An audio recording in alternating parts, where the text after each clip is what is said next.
दोस्तों, स्वागत है आप सबका हमारे YouTube चैनल पर। दोस्तों, आज से हम स्टार्ट करने जा रहे हैं एंशियंट हिस्ट्री की क्लास को।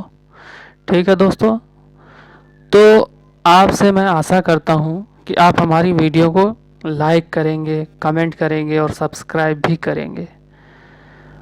ओके दोस्तों, तो मैं वीडियो स्टार्ट करता हूं। लेकिन दोस्तों, मैं आपको बता दूं कि जैसे ही हम एंशिएंट हिस्ट्री के टॉपिक को एंड करेंगे तो मैं आपके लिए एग्ज़ाम पॉइंट ऑफ व्यू से एमसीक्यू बना के लाऊंगा। ठीक है दोस्तों, क्योंकि जो टॉपिक हमें इस पढ़ने के दौरान, जो प्राचीन इतिहास हम पढ़ेंगे, जो भी टॉपिक धीरे धीरे क्लियर करते जाएंगे, उन सब का हम एमसीक्यू बनाएंगे। क्योंकि बाई चांस जो भी टॉपिक में क्वेश्चन है वो छूट जाते हैं, तो एमसीक्यू में हम उसको भी ऐड करके समझाकर आपको बता देंगे। तो दोस्तों, आइए शुरू करते हैं वीडियो को। दोस्तों, आज से एंशिएंट हिस्ट्री शुरू की जा रही है, लेकिन मैं इंडस वैली, सिंधु सभ्यता और हड़प्पा सभ्यता इस पर नहीं चाहता हूँ। सबसे पहले शुरुआत करते हैं मगध साम्राज्य से। ठीक है, मगध साम्राज्य जो है वो एंशिएंट हिस्ट्री का सबसे इम्पोर्टेंट चैप्टर है या लेक्चर है। ठीक है, टॉपिक है, क्योंकि यह सबसे मोस्ट इम्पॉर्टेंट टॉपिक है, तो इसे हमें पहले पढ़ना चाहिए। ठीक है, चलिए आइए शुरू करते हैं। मैं उस पर भी वीडियो बना दूंगा जल्दी ही, सिंधु घाटी सभ्यता पे और हड़प्पा सभ्यता पे। ठीक है दोस्तों, आइए शुरू करें। ठीक है दोस्तों, तो मगध साम्राज्य शुरू करते हैं। मगध साम्राज्य जो है प्राचीन भारत में 16 महाजनपदों से लिया गया है। अब ये 16 महाजनपद क्या हैं? तो वैदिक काल में जो ग्रंथ लिखे गए हैं, जितने सारे भी, चाहे वो बौद्ध धर्म हो या जैन धर्म हो, उन धर्मों में जो 16 महाजनपद हैं, प्राचीन काल में तो उतनी बड़ी बड़ी सिटी होती नहीं थी, छोटे छोटे महाजनपद हुआ करते थे। किसी के पास राज्य नहीं थे, छोटे छोटे क्षेत्रों पे ही अपना अधिकार कर कर उन्होंने 16 जनपद बना रखे थे, जिन्हें मिलाकर बोलते थे 16 महाजनपद, और यही था मगध साम्राज्य। अब ये 16 महाजनपद में क्या है?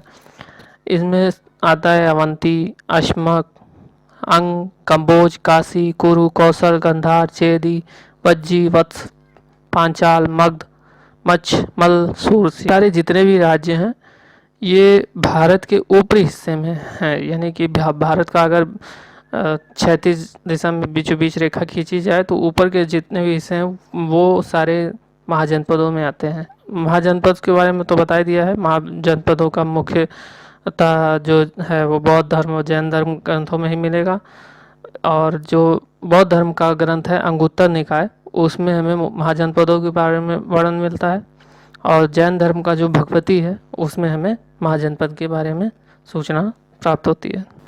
अब आइए देख लेते हैं जो मगध साम्राज्य था उस पर कौन कौन से वंश आए और उन्होंने शासन किया। हर्यक वंश, शिशुनाग वंश, नंद वंश, मौर्य वंश, शुंग वंश, कर्ण वंश, सातवाहन वंश। इन्हीं सभी वंशों को हम धीरे धीरे पढ़ेंगे। इन्हीं सभी वंशों ने मगध साम्राज्य पे शासन किए। तो हम लोग शुरू करते हैं सबसे पहले हर्यक वंश। तो हर्यक वंश के बारे में डिटेल से जानकारी हम लोग लेते हैं।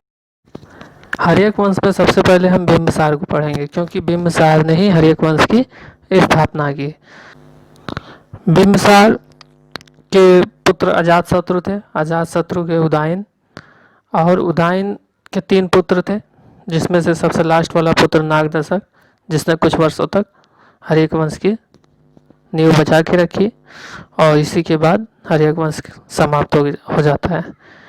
तो सबसे पहले हम बिंबिसार के बारे में पढ़ लेते हैं। बिंबिसार ने 544 ईसा पूर्व से इस हर्यक वंश की तो स्थापना की ही, साथ में अपनी भी स्थापना की। 544 ईसा पूर्व में आया और 492 ईसा पूर्व में उसकी मृत्यु हो गई।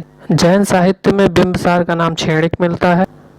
बिंबिसार ने गिरिवज राजगिर, जो आज के समय बिहार में है, उसको अपनी राजधानी बनाई और 52 वर्षों तक आराम से शासन किया। यहाँ मैप में देख सकते हैं राजगीर बिहार के नक्शे में। हर्यक वंश में जो बिंबिसार है एक कूटनीतिक और दूरदर्शी शासक था, जिसके कारण हर्यक वंश काफ़ी लंबे समय तक चला। और बिंबिसार की नीति क्या थी, वो राजाओं राजवंशों से वैवाहिक संबंध स्थापित करता था और अपने राज्य को फैला लेता था, वहाँ तक अपनी सीमा मानने लगता था या उस राज्य को दबाकर उस राज्य पे शासन ही शुरू कर देता था। तो इस तरीके से इसी नीति से वो चलकर उसने बहुत सारे विवाह किए। महावग के अनुसार बिंबिसार की 500 रानियां, लेकिन बिंबिसार जो है वो बहुत ही धार्मिक इंसान था, महात्मा बुद्ध का मित्र था, संरक्षक था उनका। विनय पिटक के अनुसार बुद्ध से मिलने के बाद उसने बौद्ध धर्म को ग्रहण कर लिया था। अगर बिंबिसार की बात की जाए तो बिंबिसार ही पहला व्यक्ति था जिसने स्थायी सेना रखी थी और अपने पुत्र अजातशत्रु को उप राजा नियुक्त किया था। लेकिन बाद में बौद्ध और जैन धर्म ग्रंथों में मिलता है कि उसके ही पुत्र अजातशत्रु ने उसको बंदी बनाकर कारागार में डाल दिया। और वह क्यों डाला? क्योंकि गौतम बुद्ध के भाई देवव्रत, जो कि महात्मा बुद्ध की पोजीशन लेना चाहते थे, उन्होंने अजातशत्रु को उकसाया और अजातशत्रु ने अपने ही पिता बिंबिसार को कैद कराया और उसके बाद उनकी हत्या कर दी। इस तरीके से बिंबिसार का अंत हो जाता है और अजातशत्रु गद्दी पर बैठ जाता है। अजातशत्रु जो है बिंबिसार का तो पुत्र है ही, लेकिन इसने बिंबिसार की हत्या भी करवा दी और सिंहासन पर बैठ गया। इसके बचपन का नाम खुड़िक और अपने पिता के साम्राज्य विस्तार नीति को अपनाते हुए अपने साम्राज्य यानी हर्यक वंश और आगे ले गया। अजातशत्रु के दौरान क्या क्या घटनाएं हुई? कौशल संघर्ष हुआ, वज्जी संघर्ष हुआ, मल्ल संघर्ष हुआ। कौशल संघर्ष के बारे में जान लेते हैं। तो कौशल संघर्ष क्यों हुआ था? बिंबिसार की पत्नी जो कौशला है वो प्रसेनजीत की बहन थी, ठीक है। तो जब इसने अपने पिता बिंबिसार की हत्या की तो उसी शोक में उनकी पत्नी की भी मृत्यु हो गई। जब पत्नी की मृत्यु हो गई तो उनका जो भाई प्रसेनजीत था वो बहुत क्रोधित हुआ और अजातशत्रु के खिलाफ युद्ध छेड़ दिया।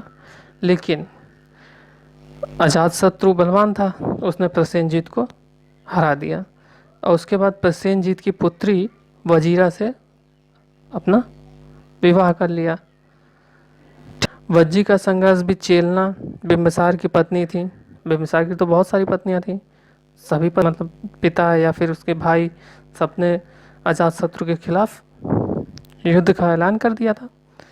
तो लेकिन अजातशत्रु ने उनको भी हरा दिया और जो राज्य था उनका अधिकार में ले लिया। इसी तरह से मल्ल का संघर्ष भी हुआ। मल्ल का संघर्ष जो हुआ था वो बिंबिसार के जो अन्य रानियों के पुत्र थे उन्होंने अजातशत्रु के खिलाफ किया था, जिसमें अजातशत्रु ने बड़ी ही आसानी से उनको भी हरा दिया। बाद में धीरे धीरे अजातशत्रु धार्मिक राजा बनता गया, उसमें धार्मिकता उदारता आने लगी और बौद्ध और जैन दोनों के मतों का अनुयायी हो गया। हम लोग पढ़ते हैं कि बौद्ध धर्म की प्रथम बौद्ध संगीति अजातशत्रु के शासनकाल में हुई थी, लेकिन ये कहाँ हुई थी? सप्तपर्णी गुफा में हुई थी, राजगिरी में, ठीक है। इस संगीति में बौद्ध भिक्षुओं के संबंधित पीटक, सुपीटक और बिना पीटक में विभाजित किया गया है। त्रिपीटक है, सुपीटक और बिना पीटक में विभाजित हो गया। आगे है, पिता की हत्या करने से वो पितृघाती कहलाने के कारण इतिहास में वह सदा अभिशप्त रहा। पिता की हत्या करने के कारण इसका मत आसान था और अजीवक धर्म प्रचारक कौशल और जैन धर्म प्रचारक महावीर स्वामी के निकट भी गया, किंतु इसे शांति नहीं मिली। फिर वह बौद्ध धर्म की शरण में गया जहां उसे आत्मिक शांति मिली। इसके बाद वह बुद्ध का परम अनुयायी बन गया। अजातशत्रु का पुत्र उदायन जो था उसने भी अजातशत्रु की हत्या कर दी, लेकिन कुछ इतिहासकार मानते हैं कि अजातशत्रु का जो पुत्र था उदायन, वो अपने पिता को प्रेम करता था, उसने हत्या नहीं की थी। लेकिन अधिकतर जगहों पर यही मिलता है कि उदायन ने भी अजातशत्रु की हत्या कर दी। इस प्रकार से अजातशत्रु का भी अंत हो जाता है और हर्यक वंश की राजगद्दी पर उदायन विराजमान हो जाते हैं। अजातशत्रु की मृत्यु के बाद उदयन हर्यक वंश का राजा बनता है। उदयन 461 ईसा पूर्व में यहाँ राजगिरी का शासक बनता है और इसी ने अजातशत्रु की हत्या भी की थी। उदयन पिता के समय उदयी भद्र चंपा का राज्यपाल यानी गवर्नर रह चुका था। इसने पाटलिपुत्र गंगा और सोन के संगम को बसाया तथा अपनी राजधानी राजगिर से पाटलिपुत्र स्थापित की। क्योंकि प्रजा में विद्रोह हो गया था अजातशत्रु की मृत्यु के कारण, जिससे उदयन रोक नहीं पा रहा था, इसलिए उसने वहां से राजधानी ही अपनी शिफ्ट कर ली।